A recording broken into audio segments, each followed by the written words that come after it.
இப்போ ஸ்கூல்ல சில குறிப்பிட்ட அட்டெண்டன்ஸ் இருந்தாதான் அந்த எக்ஸாம் அடுத்த கிளாஸ் போக முடியும், எக்ஸாம் எழுத முடியும்லாம் இருக்கு இல்லையா? அதை மீறியும் இது நடக்குதா? 75% கம்பல்சரி சார் அட்டெண்டன்ஸ். இப்போ ரீசெண்ட் நார்ம்ஸ் பிரகாரம் 75% நீங்க ஸ்கூல்ல வந்து அட்டெண்டன்ஸ் கம்பல்சரி. ஆமா. நீங்க ஸ்கூலுக்கு தெரிஞ்சு தானே போறீங்க, ஸ்கூல் தானே உங்களுக்கு கோச்சிங் கிளாஸ்க்கு அனுப்பிச்சு விடுது. இப்போ நான் காலைல ஸ்கூல்ல போய் பிரசன்ட் போட்டுட்டு போயிடலாம். நீங்க எதுக்கு ஸ்கூலுக்கே போன டீச்சர்ஸ் பிரசன்ட் போட்டுருவாங்கல்ல.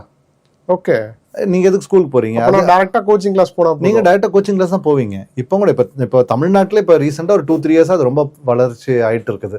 இப்போ 2-3 வருஷம் கழிச்சு ரொம்ப பெருசா எக்ஸ்போஸ் ஆகும். இன்னைக்கு பேசுறது 2-3 வருஷம் கழிச்சு தான் ரெலவெண்டாவே நிறைய பேருக்கு தெரியும். இன்னைக்கு இருக்கிற சூழ்நிலையில அப்படிதான் இன்னைக்கு நம்ம பேசுறோம். ஆனா ஒரு 2-3 இயர்ஸ் கழிச்சு தான் இதோட இம்பாக்ட் வந்து ரொம்ப பெருசா இருக்கு. இப்பதான் அது அதிகமாயிட்டு இருக்கு. ஆனா நார்த் இந்தியால ஆல்ரெடி அதை பத்தி நார்மலா யூடியூப்ல இதை பத்தி தமிழ்ல யாராவது வீடியோ போட்டிருக்காங்களான்னு செக் பண்ணா பெருசா யாருமே இதை பத்தி பேசின மாதிரி வந்திருக்கு. ஒரு சில பேர் நார்மலா பேசி போட்டிருக்காங்க. பட் நார்த் இந்தியால நிறைய பேர் போட்டிருக்காங்க. நிறைய பேர் எகெயின்ஸ்டாவும் போட்டிருப்பாங்க. நிறைய கோச்சிங் கிளாஸஸ் இதை சப்போர்ட் பண்ணி போட்டிருக்கோம். யூடியூப்ல இது வந்து ரொம்ப ரொம்ப ஓப்பனாகவே எல்லாமே பேசுவாங்க. விச் இஸ் பெஸ்ட், டம்மி ஸ்கூலா, இன்டெகிரேட்டட் ஸ்கூலா, மொத்தம் 3 விதமான ஸ்கூலு. டம்மி ஸ்கூல் ஒன்று இருக்கு, இன்டெகிரேட்டட் ஸ்கூல் இருக்கு, நார்மல் ஸ்கூல். ஓகே, நார்மல் ஸ்கூல்ன்றது நீங்களும் நானும் போனது நார்மல் ஸ்கூல். ஓகே ஓகே, அது நார்மலான ஒரு ஸ்கூல். இங்க வந்து வேற எந்த ப்ரெஷரும் இருக்காது. ஸ்கூலுக்கு போயிட்டு வரீங்க, ஸ்கூல் படி பாக்குறீங்க, அவ்வளவுதான்.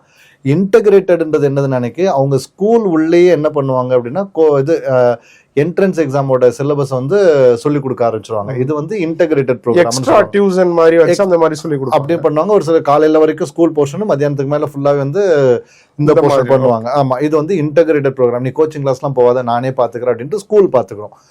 3வது தான் வந்து டம்மி ஸ்கூல். எந்த ஸ்கூலுக்கு வந்து எனக்கு இன்டெகிரேட்டட் பண்ணதுக்கு உண்டான கெப்பாசிட்டி இல்லை, இல்லாட்டி எனக்கு அதுல விருப்பம் இல்லை, ஓகேவா, எனக்கு அதுக்கு உண்டான இது வேண்டாம், நான் என்ன பண்றேன், எனக்கு பசங்க அட்மிஷன் எடுக்கிறாங்க, அவனுக்கு நீட் ஜெய் எங்க போய் சேரணும். இப்போ அவங்க மட்டும் அந்த இப்போ என்ன நிலைமைன்னா, ஸ்கூலு வேணும், அதாவது வேணும்னு செய்யுதான்னு கேட்டா இல்ல, அவங்களுக்கும் இது வேண்டாம் தான். நீங்க ஸ்கூல் கிட்ட கேட்டீங்கன்னா ஸ்கூலும் வேண்டாம் தான் சொல்லுவோம்.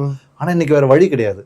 இல்லாட்டி அவன் வந்து என்ன பண்றான்னு நினைக்க, இப்போ 10 ஸ்கூல் இருக்கிற இடத்துல 2 ஸ்கூல் இப்போ அந்த டம்மி ஸ்கூல்ல போயிடுச்சு அப்படின்னா, பையன் வந்து இந்த நல்ல ஷார்ப்பாட்டு எல்லா ஒரு கிரிட்டிக்கல் திங்கிங் எபிலிட்டி இருக்க பையன், இந்த மாதிரி பசங்கள்லாம் வந்து எந்த ப்ரிஃபர் பண்ணுவாங்கன்னா அந்த 2 ஸ்கூல்ல தான் ப்ரிஃபர் பண்ணுவாங்க. எந்த ஸ்கூல்ல உங்களுக்கு டம்மி ஸ்கூல் கான்செப்ட் இருக்குதோ அதுக்கு அந்த பையனா அவங்க ஃபேமிலி.